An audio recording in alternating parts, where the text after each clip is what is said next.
We've gone through a couple variations of the Galaxy S4 by now, one with a more rugged style and then another one that was miniaturized, but now we have the version that is made for some super Instagramming. Hey, it's Joshua Vergara from Android Authority. What's going on, everybody? And this is the Samsung Galaxy S4 Zoom.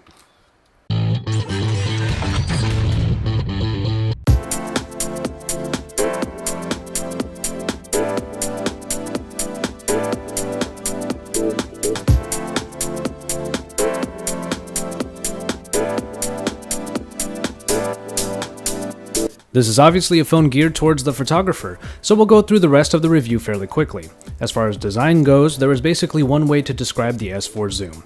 It's the most obvious mashup ever, a mixture of this and this.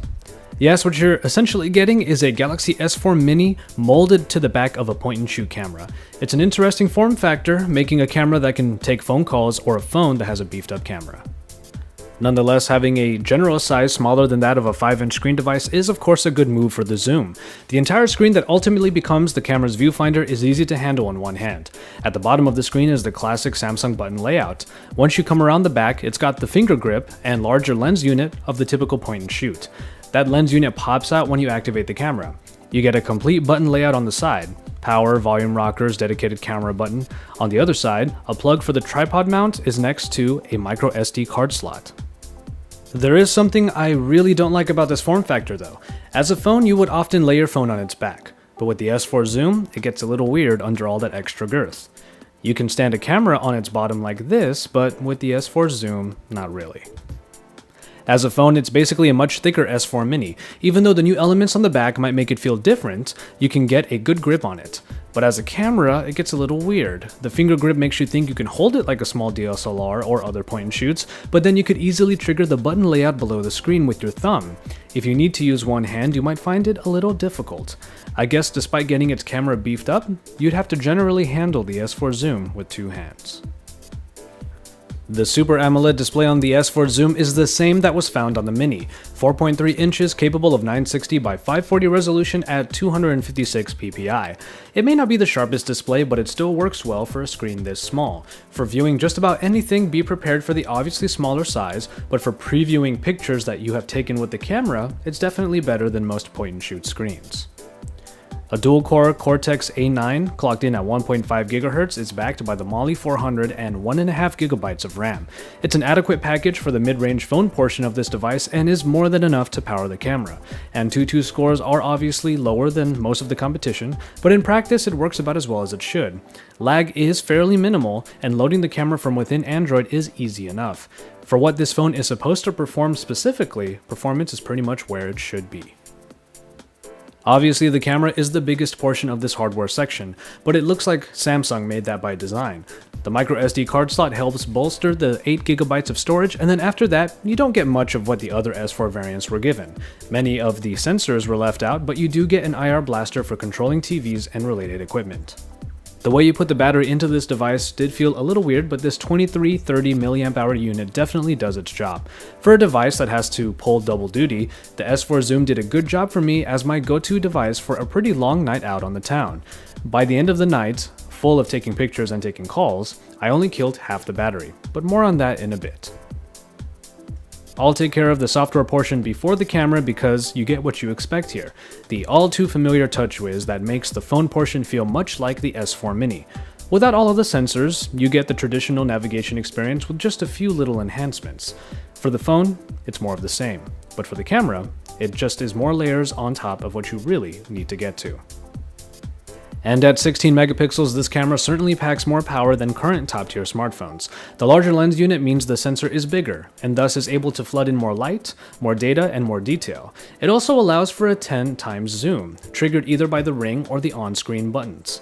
The app has been given more controls for all of the new camera power and retains all of the extra functions originally introduced in the S4, and then some. The drama, eraser, and best modes return with scene modes made specifically for various situations like landscape or even waterfalls. Dual recording is not here, however. The addition of full manual controls helps the photographer get just the kind of shot they want, but I found the controls to be a little cumbersome. As a photographer, I obviously prefer my dials and real buttons, but the typical user of this phone might just keep things on auto anyway. There is also the addition of Smart Suggest, which finds the best 3 scene modes for what it perceives to be the shot. It is handy for when you're unsure of what's best. I took my usual pictures for reviews, and from those shots it's easy to see that this beefed up camera definitely holds up. You get a great level of detail in well lit shots, and the 3.1 aperture helps give pictures an adequate depth of field. You can see all of that in this flower picture and in this picture of Dr. Oid. Unfortunately, even this souped up camera still has the same limitations that most other camera smartphones have to deal with. Image stabilization leaves some to be desired, and ultimately the best way to get awesome pictures is to get it somehow on a tripod. Thankfully, one of the enhancements here is that tripod mount. But that's not all you want to see. Because for a camera phone like this, you want to know how it helps the typical smartphone shutter bug. Well, I can think of 2 instances that the last couple photos already covered, and that's broad daylight and perhaps touristy photos. However, I can think of 2 more right now. A night out and perhaps the Instagramming foodie. Luckily, this past weekend I was in Las Vegas, where you can get both of those done in one night. First, initial impressions on taking this phone out with me.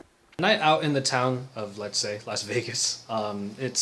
You're going to be going out, you're trying to get dressed up like I am right now, and you're looking to look really good but still have sort of a minimal load in your pockets because, you know, it gets in the way.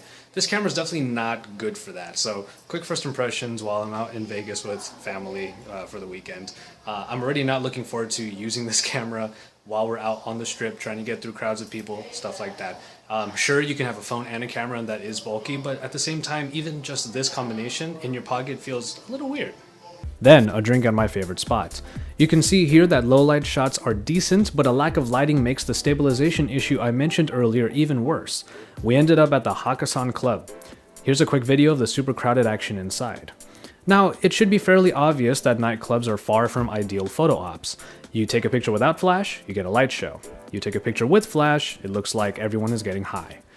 But in simple situations, the flash does come in handy and helps you get good portrait pictures of your friends. Now, of course, a night out in Vegas isn't complete without some awesome late night food. Enter Tacos El Gordo. Seriously, these are some of the best tacos you will ever have. Sorry, I'm about to torture you a bit. This camera definitely excels at the foodie pictures, and you can see it here. Get the focus just right and you'll have a stylized photo of your food. And good lord, those tacos were damn good. Ultimately, having a camera like this on your phone does come in handy for getting better than average shots. Putting the 2 devices together can pose a bit of an issue for overall comfort though. It doesn't feel as easy in the pocket like a flat phone. And then there's the peculiar oversight of a camera strap. Make sure you get one for extra safety. Now, there's the issue of getting to the camera fast enough. You can set up the phone to activate straight to the camera instead of the OS, or just use the lock screen widgets to swipe over quickly.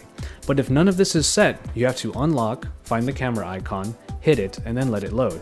When you really need to snap a photo fast, those extra seconds can really hurt. You can find the S4 Zoom for around $500 unlocked at online retailers. It's unclear if it will ever make it to carriers, at least in the States. Since a good point-and-shoot camera can cost upwards of $300 or $400, and an S4 Mini comes in at $450 unlocked, I have to admit this is a pretty good combo for that price. And so, there you have it, the Samsung Galaxy S4 Zoom. It is definitely a mashup, or in this case perhaps a jack of all trades, because I really don't think that it truly excels at any one function. You have to take a look at this device as a whole package.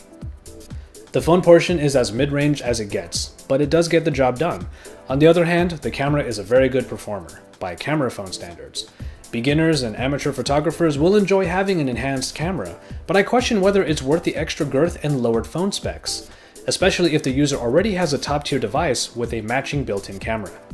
Prosumers and photogs will probably already have a good camera that the S4 Zoom just won't be able to keep up with. I wouldn't use the S4 Zoom as a daily driver because of its somewhat awkward form, and of course, I've already got my own setup. If you truly want your daily smartphone camera adventures to get enhanced, but you do not want to lose that phone part even just a little bit, then this device is probably the one for you. But somehow, a part of me thinks there aren't that many of you out there. For all of the best coverage, make sure you stay tuned and don't forget to subscribe to the Android Authority channel. And of course, drop us a like down below. And once you're done with all of that, head on over to androidauthority.com because we're your source for all things Android.